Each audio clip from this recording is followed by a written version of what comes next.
Bonjour Mathieu Boccoté. Bonjour. Alors, il y a eu plusieurs grandes manifestations dans le monde, il y a eu plusieurs prises de position politique dans le monde. On a l'impression que les élites sont très énervées du fait que le peuple manifeste à Londres pour rester anglais, que le peuple manifeste en France pour ne pas être oublié.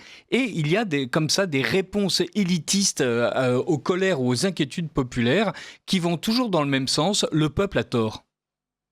En fait, ce qu'on voit, si vous faites référence à Londres, mais en fait, on peut remonter jusqu'en 2015 en Allemagne avec les manifestations massives contre l'arrivée de ce qu'on appelait alors les réfugiés, les migrants, donc qui avaient été présentés comme des manifestations néo-nazis. Donc, dès lors que vous présentez quelques phénomènes comme néo-nazis, par définition, vous le diabolisez, vous l'hitlérisez, vous présentez ces gens-là comme la lie de l'humanité, et dès lors, vous frappez d'interdit toute forme de protestation populaire contre l'immigration massive. On l'a vu aussi à Londres, mais on le voit aussi en France lorsqu'il y a des manifestations plus locales contre l'implantation des CRA, par exemple, ou les différents centres de migrants, entre guillemets, ici et là dispersés sur le territoire national. Vous faites référence en France aux manifestations pour que le peuple ne soit pas oublié, mais on peut dire que depuis les Gilets jaunes, ce qu'on a vu, les Gilets jaunes ont d'abord surpris une élite qui ne voyait pas venir ce mouvement, une révolte, on l'oublie, à la fin, on se dit c'est une révolte d'ultra-gauche, mais au début, c'est une forme de protestation fiscale qui s'inscrit dans la tradition des jacqueries françaises contre le braquage fiscal et l'impôt abusif. Et bien là, qu'est-ce qu'on a vu? Très rapidement, ce mouvement a été détourné, il a été gauchisé artificiellement et à la fin, la première impulsion a été retournée contre elle-même. Ce qu'on a vu aussi, soit dit en passant, le 10 septembre. Donc partout dans le monde occidental, c'est vrai, on voit une protestation s'exprimer contre généralement la dépossession. La dépossession identitaire, la dépossession économique, la dépossession territoriale, sociale. Et devant cela, le discours dominant consiste généralement à nazifier, à fasciser, à discréditer, à extrême droitiser cette protestation. Et là, il y a différentes manières. C'est-à-dire, soit lorsqu'elle s'exprime sur les réseaux sociaux, eh bien, on développe un arsenal juridique considérable pour être capable justement de poursuivre, de persécuter en quelque sorte juridiquement ceux qui ont le malheur de ne pas exprimer leur désaccord dans les termes convenus par le régime. On peut voir aussi, selon les élections, on l'a vu en Roumanie avec le mauvais sort réservé au premier tour de l'élection roumaine, parce qu'on trouvait que le résultat était assez désagréable. On le voit aujourd'hui en Allemagne avec la menace de l'interdiction d'un parti d'opposition. On l'a vu au moment du Brexit en Grande-Bretagne, suite à la surprise du vote pour le Brexit, une bonne partie de l'élite britannique s'est posé une question: comment neutraliser autant que possible ce vote? Donc, à l'échelle de l'histoire, on est devant une forme de protestation populaire généralisée dans le monde occidental, et l'élite en place, c'est pas l'élite en soi, mais l'élite en place réagit sur le mode: mais qui sont ces gueux? Faisons ce qu'on peut pour s'en délivrer, pour s'en débarrasser politiquement, pour neutraliser cette révolte, pour qu'elle retombe et qu'on passe à autre chose. Alors, et il y a, comme vous l'avez dit, d'une part, cette extrême droitisation de tous ceux qui protestent, mais il y a aussi la gauchisation du mouvement. Et j'ai presque l'impression que la taxe Zuckman, dont on nous explique que les Français en sont fervents et friands, est aussi une manière de gauchiser cette protestation. C'est-à-dire, du jour au lendemain, on nous explique qu'en fait, la véritable justice, ce serait non pas que l'État nous prenne moins d'argent pour un résultat de plus en plus pitoyable, mais qu'au contraire, l'État, enfin, se transforme en spoliator maximus et fasse en sorte que les riches soient obligés de donner une partie de leur richesse chaque année à l'État qui, bien sûr, la gérera beaucoup mieux qu'eux. Oui, en fait, je partage globalement votre analyse. J'ai consacré à ça ma chronique du Figaro samedi. C'est Alors, incroyable, peut-être l'idée. l'ai-je lu. Non, mais formidable, j'en suis très heureux, hein, comme quoi il y a de bons lecteurs partout. Alors, je résume la chose ainsi. On avait un débat qui s'imposait de plus en plus sur les dépenses insensées de l'État, c'est-à-dire un État qui se perd dans un multi-étager administratif, un État qui est victime, en fait, de métastases administratives. Donc, on crée de l'administration pour gérer de l'administration pour gérer de l'administration. Un État qui a institutionnalisé un assistanat généralisé qui fonctionne d'ailleurs à la manière d'une pompe aspirante démographique, comme on le sait. On est devant un État qui, par ailleurs, est entré depuis un bon moment déjà dans la logique de la conversion du désir en besoin, du besoin en droit et du droit en droit fondamental. Donc, dès lors qu'un groupe militant, généralement subventionné, réussit à porter dans l'espace public, avec l'appui du service public, l'idée qu'il y a un droit fondamental qui serait spolié, qui est normalement le droit à l'argent des autres, eh bien, on pousse l'État à honorer ce droit, à reconnaître ce droit comme s'il s'agissait d'un droit fondamental à institutionnaliser, peut-être même à constitutionnaliser. Quand on est dans cette logique, eh bien, à la fin, ce qui est fascinant, c'est qu'on se retrouve dans une économie qui fait penser un peu à la NEP version 2025. Donc, un secteur productif limité qui est entretenu, à qui on dit travail, travail, travail. Et ensuite, il y a un secteur administratif de plus en plus lourd qui vampirise la société. Alors, plutôt que d'entreprendre les réformes nécessaires qui sont, je dirais, appelées par tous ceux qui sont minimalement éclairés sur la situation des finances publiques, effectivement, on retrouve cette espèce de mythe étrange qui traverse l'histoire des gauches, mais pas que des gauches, qui consiste à dire en fait, ne réformons rien, tout va bien, il y a simplement quelques centaines ou quelques milliers de familles qui cachent le gros pactole. Ces familles cachent, ces fortunes cachent des milliards et des milliards où il suffirait d'aller puiser. D'ailleurs, se sont-ils enrichis? S'ils se sont enrichis, c'est qu'ils se sont enrichis illégitimement. On l'entend souvent, avoir autant, à partir d'un certain montant d'argent, la possession, la propriété est immorale.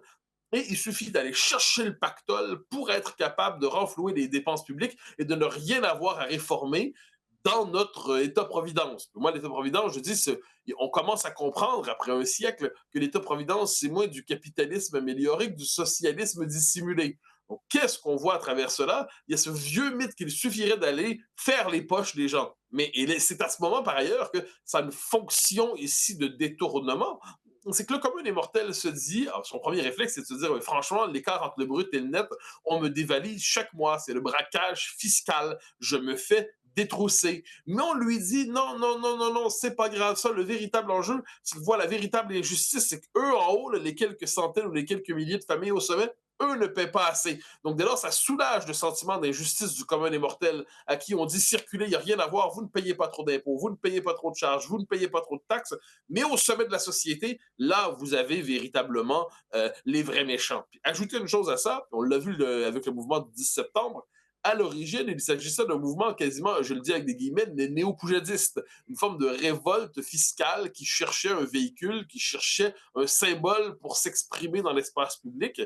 Mais la force de la gauche, c'est d'avoir une mouvance militante, qu'on contrôle la société civile, que dès lors qu'elle sent une impulsion, un courant, une colère, elle est capable de le canaliser, le détourner, et soit alors le retourner à son avantage ou le neutraliser. Et c'est ce qui fait en sorte que ce mouvement a commencé sur le mode du néo-poujadisme et a culminé dans une espèce de mélanchonisme revendiqué. Alors, de Mélenchonisme revendiqué, mais presque dégoupillé. C'est-à-dire, là où on croyait qu'on allait assister à un nouvel épisode Gilets jaunes, avec des manifestations massives par leur ampleur, même si dispersées sur tout le territoire, on a eu droit à quasiment rien. Et en fait, la gauche anesthésie en permanence le désir du peuple de se révolter contre les élites. La gauche est Ben, l'idiot utile du capitalisme en place, en fait.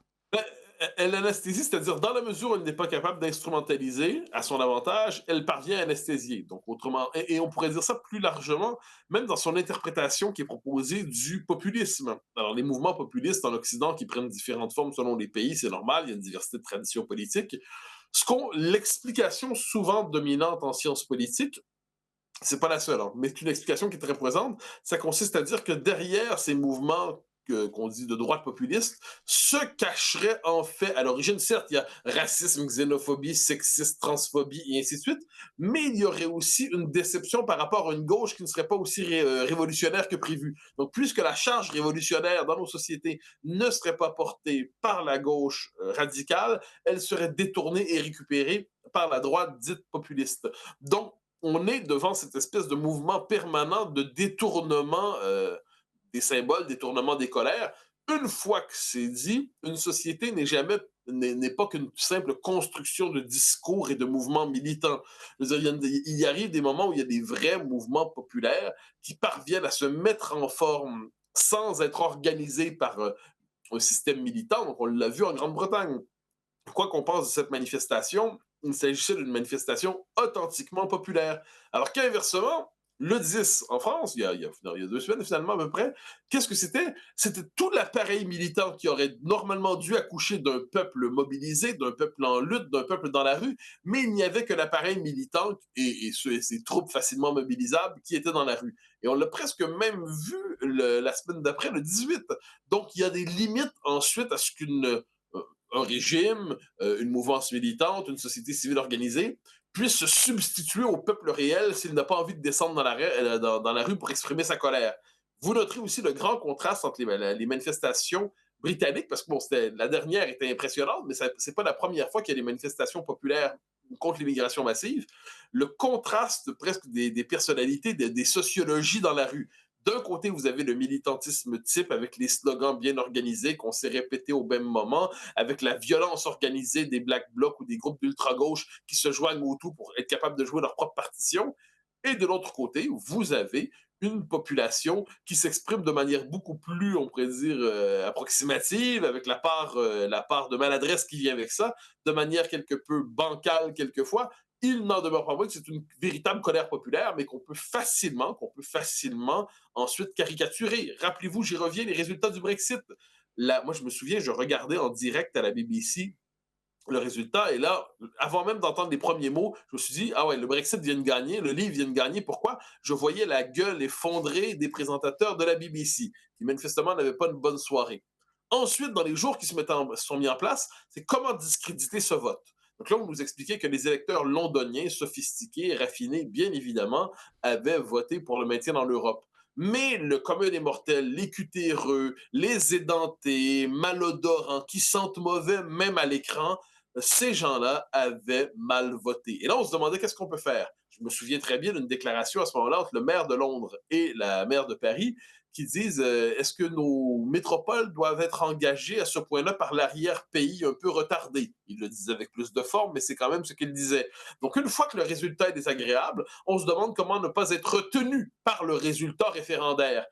Jacques Attali avait déjà dit dans d'autres circonstances au moment du Brexit, quand vous avez, par exemple, la population qui vote, bon, comme on le voit dans le sens du Brexit, il dit qu'il faudra créer un mécanisme référendaire pour faire en sorte que le peuple doit voter 3 fois dans l'année à 4 mois de distance environ, ou 3 mois, et avec plus de 60% d'appui chaque fois pour être capable de créer un mécanisme d'éviter en fait un retour sur des progrès sociaux objectifs. Donc faire en sorte que les progrès sociaux dits objectifs deviennent irréversibles. Et je note qu'hier, M. Gabriel Attal a proposé d'inscrire, si j'ai bien compris, dans la Constitution une clause qui empêcherait ce qu'il appelle une forme de recul en arrière sociétal. Donc, tout comme il y a une clause d'absence de recul en arrière sur les questions écologiques, de rétrogradation, je crois, eh bien, il faudrait la même chose sur les questions sociétales pour éviter qu'une majorité circonstancielle ne revienne sur certains progrès. La question que je pose, c'est qui seront les juges des progrès sur lesquels on ne peut pas revenir et sur lesquels on peut revenir? Donc, ça vient renforcer le pouvoir du gouvernement des juges, des interprètes à partir de textes sacrés que sont aujourd'hui les différentes déclarations, les chartes de droit. Et le commun des mortels, encore une fois, sera encore un peu plus dépossédé. De ce point de vue, nous sommes dans un système bien rodé. Je reçois avec bonheur Mathieu Boccoté pour évoquer les élites contre le peuple et tout à l'heure Thierry Mariani dans sa chronique de 7h50 nous parlera évidemment du résultat des élections et ensuite nous pourrons poursuivre la discussion avec Mathieu Boccoté. Mathieu Boccoté, quand on vous écoute, on a bien le sentiment que les élites réussissent à mettre en place plusieurs verrous. D'une part, un contrôle de l'opinion médiatique à travers une gauche totalement instrumentalisée qui en fait est parfaitement à l'aise avec le système tel qu'il existe. Quand bien même le peuple ne la soutient pas, elle a réussi à investir tout l'appareil d'État, en France mais aussi dans d'autres pays. Elle est à l'aise dans cette administration de plus en plus inflationniste qui contrôle le pays indépendamment de ses gouvernants. Il y a à côté de ça donc la caste médiatique qui a décidé que la gauche c'était le progrès et qu'elle-même devait servir le progrès, quitte à en permanence délégitimer les révoltes populaires. Et il y a enfin le peuple qui se retrouve gros gens comme devant, c'est-à-dire qui n'est pas capable d'avoir un seul instrument pour agir sur le pouvoir, puisque en permanence, on lui retire le droit de référendum, on vicie ses manifestations, on annule les élections. Est-ce qu'il y a une solution pour que le peuple réussisse à triompher des pseudo-élites ?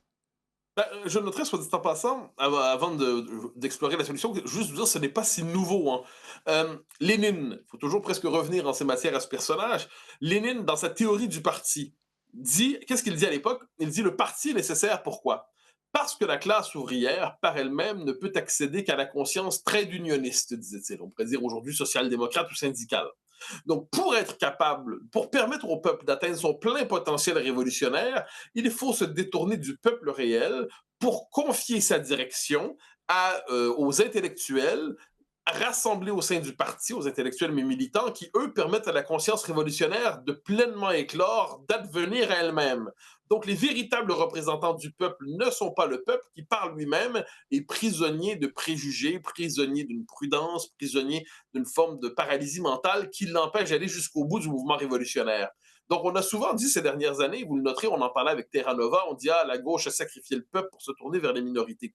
Mais en fait, l'histoire de la gauche, une forme de théorie de la représentation du peuple à gauche sur un siècle, c'est toujours le constat que la population, la majorité, ne veut pas jouer le rôle de chair à canon révolutionnaire qu'on lui réserve. Elle ne veut pas jouer ce rôle-là. Donc, on cherche toujours de nouvelles catégories. C'était le parti, ensuite, c'était les minorités. Aujourd'hui, d'ailleurs, les minorités, une forme de logique inflationniste. Là-dedans, il y a toujours de nouvelles minorités pour remplacer les anciennes minorités qui n'étaient pas assez révolutionnaires. Alors, j'en arrive. Donc, comprenons que c'est une logique qui est inscrite dans le temps long.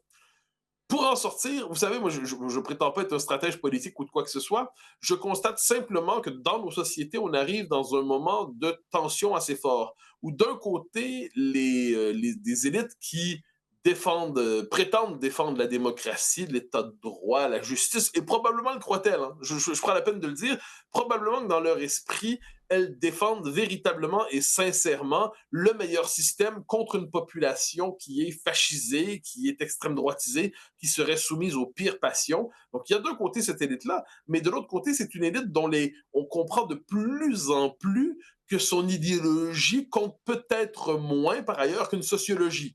J'entends par là que nous sommes devant une caste qui n'a plus d'emprise populaire, mais qui contrôle les institutions. Et de ce point de vue, la France est assez caricaturale. C'est-à-dire le contrôle par le PS, on en parle souvent, du Conseil constitutionnel, de la Cour des comptes, du Conseil d'État, des différentes des formes du service public. Au-delà du PS, on pourrait dire les progressistes en général. Donc, un contrôle institutionnel du progressisme, enfin un progressisme institutionnalisé. Devant ça, à l'échelle de l'histoire, là où, pour ceux qui voudraient un peu d'optimisme, je dirais l'Empire romain est tombé. Toutes les formes politiques un jour finissent par s'user, toutes les formes politiques finissent par s'épuiser. Donc, en dernière instance, l'extrême centre agonisant d'Occident va finir par tomber d'une manière ou de l'autre. Mais quelle est la question qui accompagne cela? C'est la nécessité d'une élite alternative. Et là, si on se tourne vers Pareto, vers les sociologues italiens du pouvoir, ce qu'on appelait les néo-machiavéliens pour le premier tiers du 20e siècle environ, ils rappelaient une chose fondamentale. Si une élite, en fait, ne tombe, entre guillemets, que si une autre la remplace. Or, est-ce qu'on voit dans le monde occidental aujourd'hui une dynamique de préparation d'une élite alternative? Aux États-Unis, Trump a cherché à le faire, quoi qu'on pense du personnage. Lorsqu'on disait qu'il faisait des nominations un peu étranges dans l'administration fédérale, c'est qu'il voulait des gens qui ne venaient pas que du sérail. Les partis populistes en Europe cherchent normalement à faire émerger une élite alternative. Reste à voir dans quelle mesure ça fonctionne, parce que normalement, un parti populiste, le temps de percer, est souvent domestiqué par le régime. Rappelez-vous, Mme Mélanie, que je rappelle les choses, lorsqu'elle se présente aux élections quelques jours avant, Madame von der Leyen dit que si ça tourne mal, on a les instruments nécessaires pour être capable de neutraliser ce gouvernement. Donc, c'est comme s'il y a une forme de deal qui s'opère dans un moment suivant, c'est-à-dire vous pourrez gouverner, mais en respectant certains principes bien fixés par la caste. De l'autre côté, on le voit en France, il y a des mouvements dits populistes, entre guillemets, un mouvement populiste au sens large, un mouvement national qui s'est construit, mais qui semble difficilement accoucher d'une élite nouvelle. Ou à tout le moins, et ça, si ce n'est pas une élite nouvelle, c'est récupérer la part de l'élite au pouvoir en ce moment, mais qui serait prête à faire sécession avec le régime pour s'associer à cette élite de remplacement, ce mouvement nouveau, cette espèce de mouvance nouvelle, populiste, identitaire, conservatrice, libérale, appelez-la comme vous la souhaitez.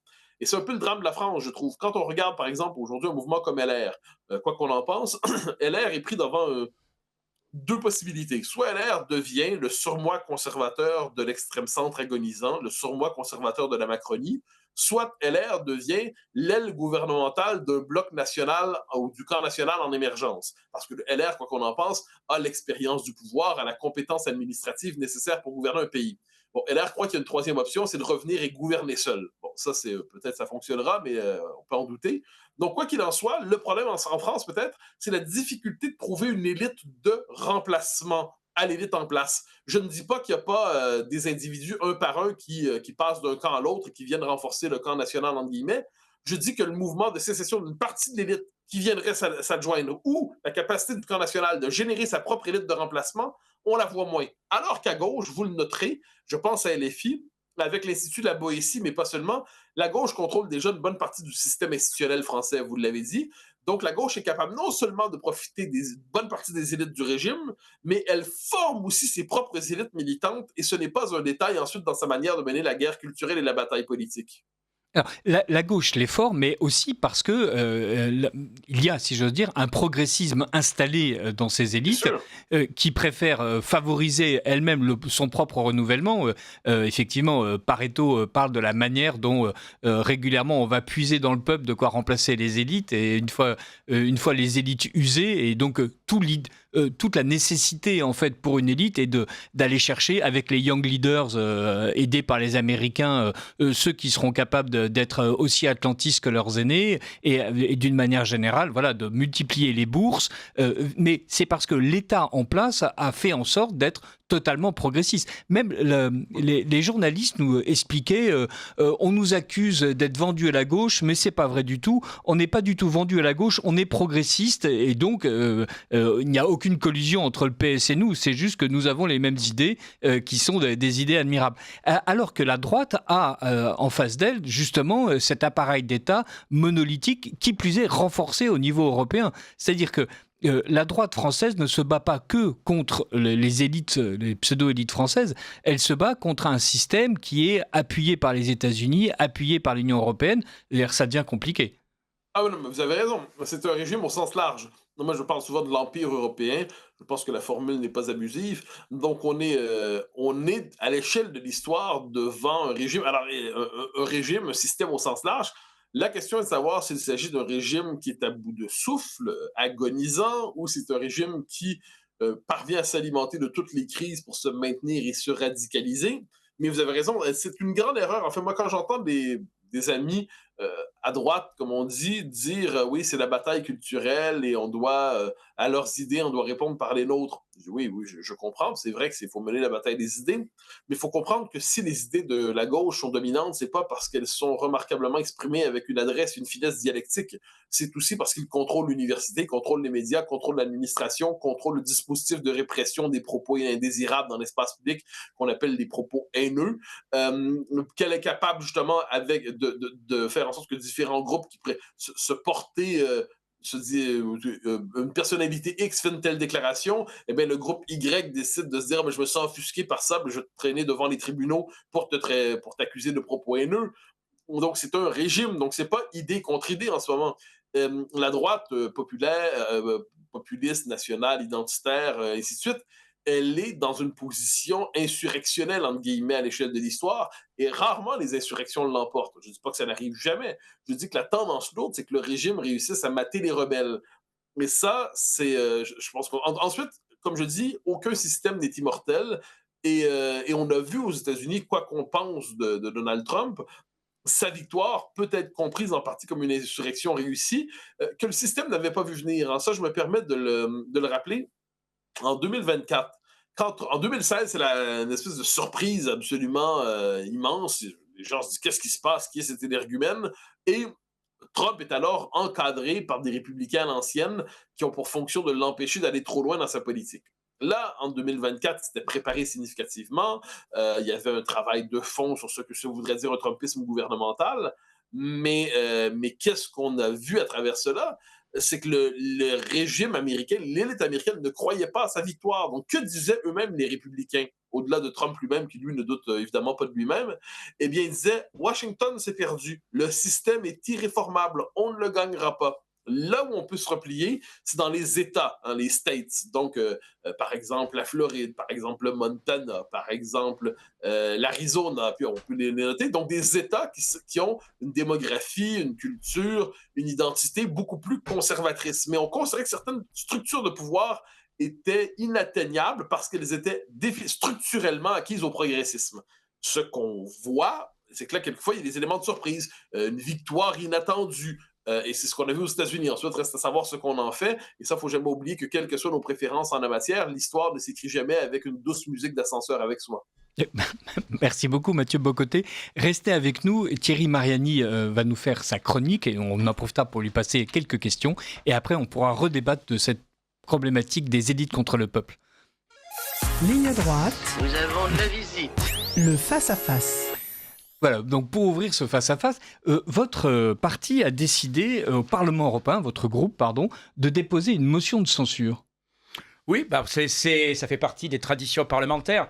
Alors, au Parlement français, de temps en temps, ça marche. Je crois que ça a marché 3 fois sous la Ve République, depuis 1958. Au Parlement européen, ça a marché une demi-fois. Pourquoi je dis une demi-fois ? Parce qu'en réalité, depuis que ça existe, il n'y a eu aucune motion de censure déposée, mais il y a une commission, c'était la commission de M. Santer, qui a démissionné juste avant le vote de la motion de censure parce qu'il savait que ça allait être battu. Comment ça fonctionne au Parlement européen ? C'est très simple, c'est exactement d'ailleurs comme au Parlement français, 10% des députés, 720 députés européens désormais. Après le retrait, la redéfinition des sièges pour les différents États, après le retrait des Britanniques. Donc, il faut 72 signatures. Nous avons déposé une motion de censure sur le Mercosur et dans l'ensemble sur les accords commerciaux. Vous savez, le Mercosur, c'est là aussi l'exemple type de ce jeu de muscles médiatiques auquel se livre notre gouvernement. On avait dit, M. Macron, jamais on le signera, jamais on l'acceptera. En réalité, le gouvernement français se couche et il l'accepte.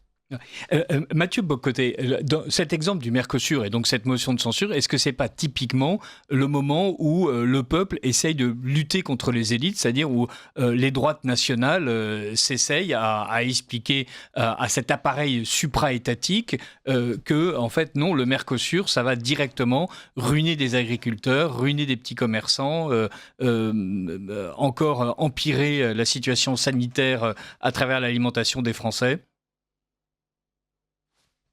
Les agriculteurs n'ont pas eu besoin du véhicule politique pour se mobiliser, pour se révolter. Je pense que c'est la première chose à rappeler à propos du Mercosur. Donc, premier élément. Ensuite, je pense que le propre de l'Union européenne, tel qu'on la connaît aujourd'hui, qui est un peu en décalage historique, hein, c'est-à-dire qu'on est dans un monde qui redevient, pour le meilleur et pour le pire, multipolaire, entre guillemets, donc avec différents pôles de civilisation qui assument leurs intérêts civilisationnels distincts. Et l'Europe continue de vivre dans une forme de d'illusion libre-échangiste, d'illusion mondialiste, d'illusion globaliste, et elle s'empare de toutes les crises, de toutes les tensions, de tous les enjeux pour pousser toujours plus loin son premier objectif qui consiste à déconstruire ces nations de l'intérieur, à mater les différents mouvements qui à l'intérieur voudraient remettre en question cette espèce d'européanisation à marche forcée. Et dès lors, le Mercosur, c'est une étape de plus dans la liquidation des nations à l'intérieur. C'est ainsi que je comprends ça. Et de ce point de vue, l'Europe me semble, dans les paramètres actuels, difficilement réformable de l'intérieur. On peut ralentir sa construction, on peut dévier relativement un temps sa construction, mais il semble difficile de la faire tout autre chose que ce pourquoi elle est faite, c'est-à-dire dissoudre les nations qui la composent. Donc ça ne veut pas dire ensuite qu'il n'y a pas de nécessité de coopération institutionnelle des nations européennes entre elles, une forme de patriotisme de civilisation. Ça veut dire que ce qui se fait passer pour l'Europe politique en ce moment est d'abord et avant tout une technocratie mondialiste fondamentalement opposée aux identités nationales et aux peuples qui la composent. Thierry Mariani. C'est difficile de débattre parce que désormais, je suis totalement sur cette ligne. Comme je le dis à chaque fois, plus je découvre l'Union européenne, plus ça m'effraie. Et plus je vois son fonctionnement, plus je me demande si c'est réformable. Alors, à mon avis, c'est réformable encore à condition que l'un des 2 ou 3 grands pays, quand je dis 2 ou 3 grands pays, je pense à Allemagne, France et Italie, décide de renverser la table. Mais sinon, soyons très clairs, il y a à peu près sur ces 27 pays, moins de 10 qui payent et le reste qui touche des subventions. Donc forcément, vous n'allez pas demander à certains pays qui sont biberonnés aux subventions européennes de changer les choses. Ils sont très contents. Et la machine européenne, c'est effectivement une machine à essayer sournoisement de déshabiller les États de toutes leurs compétences. Alors en matière commerciale, je rappelle que c'est le seul secteur et le premier secteur historiquement où l'Union européenne a toutes les compétences. toutes les compétences, puisque on l'a vu pour la négociation avec les États-Unis, il n'y a pas de majorité qualifiée, c'est la Commission qui a la compétence pour négocier. Donc les accords commerciaux, c'est un peu leur vaisseau amiral. Et après le Mercosur, qui va être signé, on nous annonce l'Inde. Alors l'Inde, franchement, je le dis, je pense qu'il n'y a pas de gros danger, notamment pour notre agriculture. Et c'était un immense marché, mais on nous annonce après une liste de pays impressionnants qui, en clair, sont exactement dans cette idéologie du libre-échange is beautiful et continuons, quitte à sacrifier des pans entiers de notre économie. Mathieu Bock-Côté, lorsque on explique au peuple que l'Union européenne va faire sa prospérité, sa gloire et sa sécurité, et qu'on se retrouve en 2025 avec la guerre à nos portes. En 2017, Emmanuel Macron expliquait que c'était Marine Le Pen qui était un va-t-en-guerre. Aujourd'hui, c'est lui qui explique qu'il veut envoyer des troupes en Ukraine, que tout le monde est appauvri, que les industries ont quitté non seulement le territoire français, mais même le continent européen. Là aussi, comment se fait-il que les élites nous expliquent que le seul échec de l'Europe, c'est qu'il n'y a pas assez d'Europe? C'est ce que disait encore Valérie Ayer il y a quelques jours. Mais c'est le propre de l'idéologie comme mécanisme, c'est-à-dire pourquoi le socialisme a échoué parce qu'on n'a pas été assez loin dans le socialisme, pourquoi le communisme a échoué parce qu'on n'a pas été assez loin dans le communisme. Donc le propre de l'idéologie, c'est de considérer qu'elle n'a jamais de défaut interne, et ce qui s'oppose à son plein déploiement, c'est le fait qu'on lui a empêché de tenir ses pleines promesses. Et ce qui est assez particulier, quand ça commence, quand elle bute sur le réel, elle ne se remet jamais en question, elle a plutôt une hypothèse extérieure. En URSS, c'était ce qu'on appelait les saboteurs. Donc les saboteurs du socialisme, qui étaient des gens qui consciemment travaillaient à empêcher le meilleur des mondes d'advenir. Dans le monde occidental aujourd'hui, qui sont les saboteurs? Ce sont les promoteurs de discours haineux, comme on les appelle. Donc, ce sont des gens qui exciteraient les préjugés résiduels inscrits dans les classes populaires et qui exciteraient chez eux un désir de non-progrès, un désir de régression. Dès lors, comment empêcher les saboteurs des temps présents de s'exprimer? En cherchant à leur bloquer autant que possible l'accès aux ondes ou aux urnes, donc en faisant ce qu'il faut, en bloquant aussi leur accès à l'espace public. Ce qu'on appelle la mouvance identitaire en Europe, on en pense ce qu'on veut, mais moi je suis frappé quand même par la persécution juridique et souvent bancaire qui l'accompagne. Je donne un exemple aussi français qui m'avait frappé. Il y avait un colloque de l'Institut Iliade. Encore une fois, on apprécie ou non l'Institut Iliade, mais il avait été interdit, ce colloque, de manière préventive sur le mode du film Minority Report, parce qu'on dit que pourrait s'y tenir des propos contraires à la loi Pleven. Donc vous interdisez un événement parce que pourrait s'y tenir des propos contraires à la loi. C'est une justice préventive absolument terrifiante. Donc qu'est-ce qu'on voit à travers ça? Il y a des mécanismes répressifs. On est devant un régime qui, autrement dit, il ne fait plus semblant de tolérer l'opposition. Il acceptait l'opposition dans la mesure où elle était cantonnée dans les marges, dans le rôle du parti tribunicien qui ne peut pas gagner. Quand le régime a l'impression qu'il peut perdre, il se durcit. Et ça, on le voit de plus en plus aujourd'hui. Donc, moi, je ne suis pas surpris de voir nos élites qui, au sommet, ont décidé d'appliquer jusqu'au bout leur logique. Ce n'est pas surprenant à l'échelle de l'histoire. Ça fonctionne à peu près toujours comme ça, puis se croise là-dedans à la fois de l'acharnement idéologique, parce qu'on n'est plus, par ailleurs, je dirais, avec les élites progressistes, on n'est plus avec les plus brillants de la bande. C'est-à-dire qu'il y a une forme de dégradation de la valeur intellectuelle de l'élite progressiste qu'on connaît au fil des générations. Et il y a aussi, il ne faut pas l'oublier, des intérêts immenses qui se jouent là-dedans. On se retrouve avec une caste qui, pour l'essentiel, si elle était projetée dans le domaine de l'économie réelle, n'aurait pas accès au mode de vie, aux avantages immenses que fournissent les différents circuits institutionnels où ils parviennent à se recaser en toutes circonstances. Quand vous avez des talents limités pour l'entreprise, normalement, c'est un peu le deal dans la vie. C'est-à-dire, la fonction publique, c'est la promesse de ne jamais être riche contre la certitude de ne jamais être pauvre. La création de l'entreprise, c'est plutôt cette idée que je me lance et peut-être que je vais faire quelque chose de formidable, mais peut-être je vais me planter, mais il y a une part de risque là-dedans. Si vous souhaitez avoir à la fois les gloires et la fortune et le prestige et tout ça qui viennent avec les fonctions publiques et par ailleurs l'argent et la richesse qui viennent généralement avec le privé, alors là, vous pouvez vous présenter aux élections quelquefois et présenter des notes de frais significatives. Je ne sais pas à qui je pense en ce moment. Thierry Mariani, avant que vous nous disiez vous-même à qui vous pensez à propos de notes de frais, est-ce que vous faites partie de ceux qui excitaient la haine ? Oui, pour l'Union européenne, oui, parce que quand vous ne partagez pas l'évangile européen, vous êtes forcément un hérétique et donc vous véhiculez la haine et vous devez être combattu de toutes les manières. Mathieu Bock-Côté a dit quelque chose de très juste. L'Union européenne, je l'ai dit à plusieurs reprises dans cette antenne, ça fonctionne avec deux principes. Si ça marche, c'est l'Union européenne. Si ça marche pas, c'est qu'il en faut plus. Mais le drame, c'est que ça ne se limite pas à Bruxelles. Je me souviens d'il y a 15 jours, j'écoutais M. Patrick Martin, patron du MEDEF, sur une radio nationale. Et il était interrogé après l'accord avec les États-Unis. Et qu'est-ce qu'il disait ? Il disait 3 choses. La première, je suis déçu. La deuxième, ça prouve qu'il faut plus d'intégration au niveau de l'européenne. Et la troisième, oui, mais l'Union européenne nous met plein de normes qui nous pourrissent la vie. Je suis déçu. Il a raison, on a complètement capitulé devant M. Trump. Il faut plus de pouvoir pour l'Union européenne.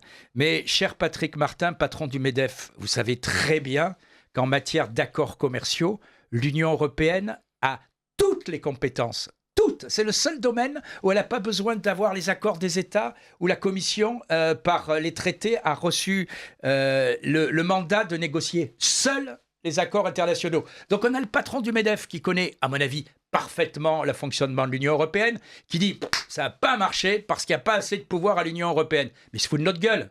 Ils ont tous les pouvoirs dans ce domaine. Tous. Et puis troisièmement, comme il se dit quand même qu'il faut un peu se rattraper, il dit « ah oui, mais l'Union européenne, ils ne sont pas gentils, ils nous mettent plein de normes environnementales ». Donc voilà, c'est aujourd'hui, je le dis et je le répète, même si certains m'ont écrit en disant que j'étais excessif, l'Union européenne est en train de devenir une idéologie totalitaire. C'est-à-dire que quand vous ne partagez pas ses opinions, vous propagez la haine, vous êtes un nationaliste dangereux. Et je répète, cette expression merveilleuse qui permet à l'Union européenne de tout justifier, c'est vous ne respectez pas l'état de droit. Parce que l'état de droit, c'est désormais la formule magique pour l'Union européenne pour condamner tous ceux qui pensent autrement. L'état de droit, je vous le rappelle, théoriquement, c'est défini comme les valeurs de l'Union européenne. Avec ça, vous mettez ce que vous voulez. Quand c'est un gouvernement qui ne partage pas l'idéologie européenne, comme en ce moment la Slovaquie ou la Hongrie, on le condamne pour certaines choses en disant qu'il ne respecte pas l'état de droit. Mais si parce que les subventions ne vont pas au bon endroit, mais si par hasard, je reprends cet exemple qui est caricatural, c'est le nouveau gouvernement polonais qui dilapide les subventions de l'Union européenne du plan Covid dans des subventions pour des yachts, pour un club échangiste. Ça ne s'invente pas, c'est véridique, vous pouvez vérifier. C'est la revue Politico qui le signale. Eh bien là, on trouve tout ça normal. Donc, mais parce que Donald Tusk fait partie de la caste mondialiste. Bien sûr, il était président du Conseil européen et donc c'est l'un des leurs, quoi. Il a siégé avec Madame von der Leyen. Donc c'est un monde où on se protège, où on s'auto-congratule. Et la vraie question, c'est comment on peut changer tout ça. Voilà, c'est un autre débat qu'on n'a pas le temps d'ouvrir. Je sais que certains disent qu'il faut en sortir. Quand je dis à l'antenne que je pense que malheureusement, économiquement, à l'heure actuelle, on ne le peut pas. En général, j'ai un flot de propos pas très aimables après. Je pense aussi peut-être que les Européens sont en train de se réveiller et que ce qui se passe en Ukraine est en train de nous ruiner. Et je répète mes propos, je pense que la guerre en Afghanistan a marqué le début de la fin de l'URSS. Est-ce que les dépenses inconsidérées et l'ouverture, par exemple, de nos marchés agricoles qu'on ruine à l'heure actuelle vont pas faire en sorte que ce conflit en Ukraine ne marque pas aussi le début de la fin pour l'Union européenne? Parce que dans les grands pays où c'est nous qui payons la note, on va commencer peut-être enfin à réfléchir. Mathieu Bock-Côté, vous évoquiez tout à l'heure le fait que tous les empires finissent. Est-ce que, à votre avis aussi, la guerre en Ukraine, ou en tout cas et la manière dont elle risque de s'étendre, va marquer la fin de l'Union européenne telle que nous la connaissons ? Ce qui me frappe là-dedans, dans le cadre de la guerre en Ukraine, c'est comment elle a réveillé une forme de patriotisme de substitution chez certaines élites européistes. C'est-à-dire, voilà des gens qui diabolisaient le concept de frontières, de souveraineté nationale, d'identité nationale, et qui soudainement le redécouvrent en brandissant le drapeau ukrainien. Alors moi, je trouve que la lutte des Ukrainiens pour défendre leur indépendance nationale, leur existence nationale est plus que légitime. Ils sont devant une guerre d'agression de la part d'un empire qui se sent humilié dès lors que ses voisins ne sont pas vassalisés. Je suis de ceux qui considèrent qu'aujourd'hui, les Baltes ont d'excellentes raisons de se méfier d'une Russie qui tolère mal leur existence. Donc, sur cette question-là, mes préférences sont marquées. Une fois que c'est dit, je note qu'il y a une instrumentalisation intérieure de la guerre en Ukraine dans la rhétorique politique en Europe occidentale, où c'est moins d'Ukraine dont on parle, qu'elle sert de prétexte ensuite pour considérer que tous ceux qui sont en désaccord avec la manière de mener la politique étrangère en ce moment seraient des néo-mousquetaires d'Occident. C'est quand même fascinant. Si vous considérez qu'il y a des réserves sur le type d'appui à l'Ukraine, le type de soutien à l'Ukraine, si vous considérez qu'il y a un risque réel de choc global, moi, ça me terrifie. Un système international qui fonctionne, c'est un système qui fait en sorte que les conflits locaux demeurent locaux et qui ne provoquent pas une forme d'enchaînement qui nous conduit à une guerre globale. Je ne suis pas de ceux qui prennent à la légère la possibilité d'un choc direct frontal avec la Russie, qui est une puissance nucléaire. Donc, dans ce contexte, me semble-t-il qu'une certaine prudence, ce n'est pas la trahison de l'Ukraine, c'est se rappeler que la guerre mondiale est rarement une solution valable pour tous. Or, je trouve que cette prudence n'est pas au cœur de l'esprit des élites européennes, qui plutôt instrumentalise la crise ukrainienne pour accélérer la fédéralisation du continent. L'Ukraine sert de prétexte, en fait, pour créer une forme le parachèvement, en fait, d'un transfert de pouvoir, de transfert de compétences, de transfert de souveraineté vers Bruxelles. Donc, c'est pour ça que je distingue clairement les deux questions. La question de l'Ukraine qui, en elle-même, mérite d'être soutenue et l'instrumentalisation de l'Ukraine par des élites qui se contrefichent des Ukrainiens, mais qui souhaitent assurément la consécration du pouvoir de l'Empire à Bruxelles. Merci beaucoup Mathieu Bock-Côté, merci beaucoup Thierry Mariani et à très bientôt sur notre antenne.